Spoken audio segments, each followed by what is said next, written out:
కొంతమంది నేతల విషయంలో తెలుగుదేశం పార్టీ హైకమాండ్ అనవసరమైన రాజకీయ కష్టాలను తెచ్చుకుంటున్నట్లుగా పరిస్థితులు కనిపిస్తున్నాయి. అమరావతి ఉద్యమ నేపథ్యం, ప్రజల్లో ఉన్న మంచి పేరు కారణంగా కొలికపూడి శ్రీనివాసరావును పార్టీలోకి తీసుకుని ఎమ్మెల్యే టికెట్ ఇచ్చారు చంద్రబాబు నాయుడు. అయితే ఆ అవకాశాన్ని ఆయన సానుకూలంగా వినియోగించుకోలేకపోయారన్న అభిప్రాయం ఇప్పుడు పార్టీ వర్గాల్లో బలంగా వినిపిస్తోంది. ఎన్నికల్లో విజయం సాధించిన నాటి నుంచి కొలికపూడి శ్రీనివాసరావు చుట్టూ ఒకటి తర్వాత ఒకటిగా వివాదాలు ముసురుకుంటున్నాయి. ప్రజా ప్రతినిధులుగా వ్యవహరించాల్సిన తీరుకు భిన్నంగా ఆయన చర్యలు పార్టీకి ఇబ్బందికరంగా మారుతున్నాయన్న ఆరోపణలు వెల్లువెత్తుతున్నాయి. తాజాగా ఆయన తన నియోజకవర్గ పర్యటనలో 30 గ్రామాల్లో రోడ్డు లేవని, నిరుద్యోగం తాండవిస్తోందని, ప్రజలు ఆకలితో అలమటిస్తున్నారని వాట్సాప్ స్టేటస్ లో పేర్కొనడం రాజకీయంగా పెద్ద దుమారానికి దారితీసింది. అయితే ఇవి ప్రజల కష్టాల కంటే ఆయన వ్యక్తిగత అసంతృప్తికే ప్రతిబింబమన్న సెటైర్లు సోషల్ మీడియాలో వైరల్ అవుతున్నాయి.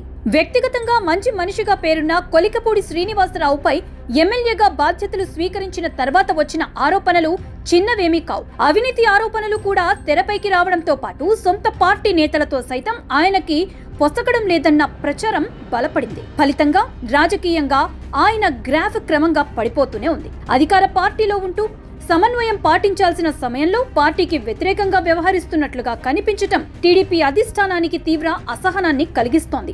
ఈ అంశంపై ఇప్పటికే పలుమార్లు చంద్రబాబు నాయుడు హెచ్చరించినప్పటికీ పరిస్థితుల్లో మార్పు కనిపించకపోవడంతో ఆయనని పూర్తిగా పక్కన పెట్టినట్లుగా సమాచారం. దీనిని జీర్ణించుకోలేకనే కొలికపూడి ఈ తరహా సోషల్ మీడియా పోస్టులు పెడుతున్నారన్న విశ్లేషణ వినిపిస్తోంది. ప్రస్తుతం తెలుగుదేశం పార్టీ ఆయనకి పెద్దగా ప్రాధాన్యం ఇవ్వడం లేదు. కనీస సమాచారం కూడా ఇవ్వని పరిస్థితి నెలకొంది.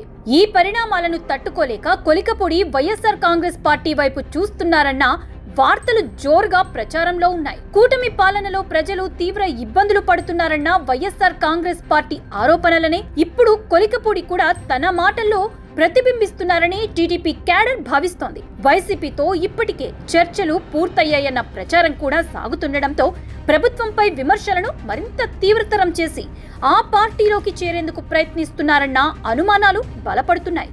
ఈ నేపథ్యంలో పార్టీ గౌరవం, క్రమశిక్షణకు భంగం కలిగించే నేతలపై కఠిన చర్యలు తీసుకోవాలని టీడీపీ సీనియర్ నేతలు సూచిస్తున్నట్లు సమాచారం. సస్పెన్షన్ వేటు వేయాలన్న డిమాండ్ కూడా వినిపిస్తోంది. అయితే ఇప్పటికే ఆయనను రాజకీయంగా పక్కన పెట్టేశారని, ఇక ప్రత్యేక నిర్ణయాలేవి అవసరం లేదన్న అభిప్రాయం కూడా ఉంది.